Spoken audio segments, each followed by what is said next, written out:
Eh bien, chers frères, celui qui a des oreilles, qu'il entende. Vous savez, mes chers amis, la foi chrétienne repose sur l'écoute de la parole de Dieu. Écoute Israël, le Seigneur notre Dieu est l'unique, le seul Dieu. Nous sommes la religion du Verbe incarné, de la parole faite chair, qui parle et qui parle à nos cœurs.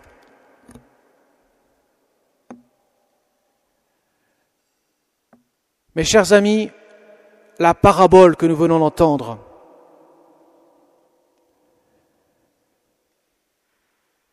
nous donne trois choses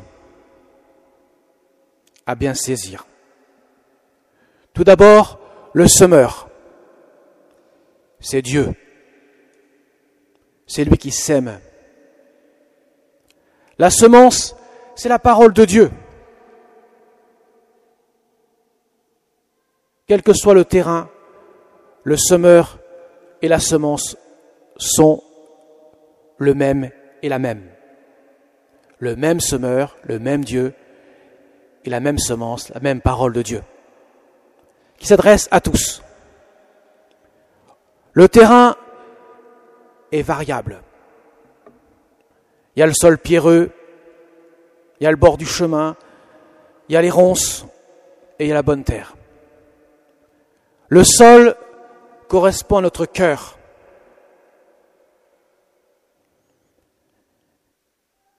Et plus spécifiquement, à l'attention de notre cœur. Il n'y a pas de chrétien supérieur ou inférieur en tant que tel. Tout le monde est égaux devant le bon Dieu. Le curé et les curés de tous, sans exception. Pas d'une catégorie plus qu'une autre. Il n'y a pas de camp. Il n'y a que des cœurs, des chrétiens qui ont un cœur pour écouter la parole de Dieu. Mais il va sans dire que la terre doit être préparée. Ceux qui sont paysans ou jardiniers savent très bien qu'il faut préparer la terre pour que la semence puisse produire du fruit et ne pas se laisser envahir par les mauvaises herbes. Et justement, notre cœur doit être travaillé pour être attentif à Dieu qui nous parle. Ce sont des actes donc de volonté que nous sommes amenés à poser. Jésus d'ailleurs répondra à ses disciples, « Pourquoi leur parles-tu en parabole ?» Parce qu'ils ont des yeux et ne voient pas, des oreilles et n'entendent pas. Comme pour dire, je leur parle en parabole pour qu'ils puissent découvrir que leur cœur est aveuglé. Et Jésus répond. Il montre bien qu'il y a celui qui est attentif et celui qui n'est pas à la parole de Dieu. Et ça, c'est pas une question d'être supérieur ou inférieur. C'est une question de savoir si Dieu, ma foi, reconnaît que Dieu est Dieu. Ou alors plutôt je suis tourné vers le monde, au détriment de Dieu. Jésus insiste là-dessus pour montrer qu'il demande un cœur à l'écoute, un cœur accueillant. L'amour commence par l'écoute, par l'accueil. Et quand Jésus dit « Je vous commande de vous aimer les uns les autres », c'est la même chose. Je dois écouter et accueillir l'autre tel qu'il est. Je ne peux pas dire, Seigneur, moi je t'aime beaucoup, je t'aime. Mais mon voisin, tu comprends, celui-ci, je ne peux pas vraiment le voir en peinture. À ce moment-là, Jésus me dit, esprit faux, hypocrite, tu ne peux pas m'aimer, toi qui ne me vois pas, et ne pas aimer ton frère que tu vois. Par conséquent, pour pouvoir accueillir la parole de Dieu, pour que notre cœur puisse être une terre où la semence porte du fruit, il faut découvrir qu'à travers la parole de Dieu, Dieu s'adresse à mon cœur. Il me parle et il me donne des commandements que je dois essayer de vivre dans mon cœur au quotidien. Je ne peux pas dire « Je crois en toi, Seigneur » et ne pas vivre ma foi. Jésus dira, vous savez, même les démons croient en Dieu, mais ils n'aiment pas Dieu. Ils n'ont pas la foi parce qu'ils n'aiment pas Dieu. La foi, c'est pas seulement connaître l'existence de Dieu par son intelligence, c'est l'aimer de tout son cœur. La foi est agissante. Jésus nous invite à cela, à travailler notre cœur par une vertu qu'on appelle l'humilité. Vous savez que l'humilité, ce mot vient du humus. L'humus, c'est la terre.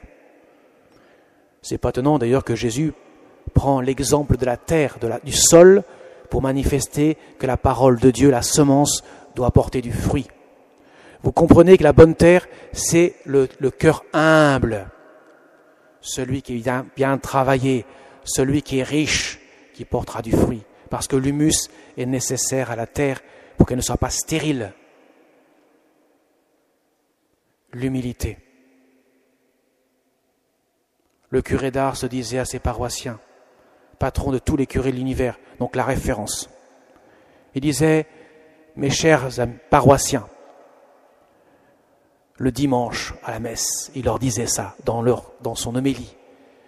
Demandez au Seigneur l'humilité. Première chose. Demandez au Seigneur l'humilité. Seconde chose. Demandez au Seigneur l'humilité. Troisième chose. Il a insisté beaucoup dessus pour que la terre devienne fertile, que la parole de Dieu ne soit pas une parole qui ne soit pas accueillie. L'humilité est la vertu qui est opposée au vice, qui est la racine de tous les péchés, à savoir l'orgueil.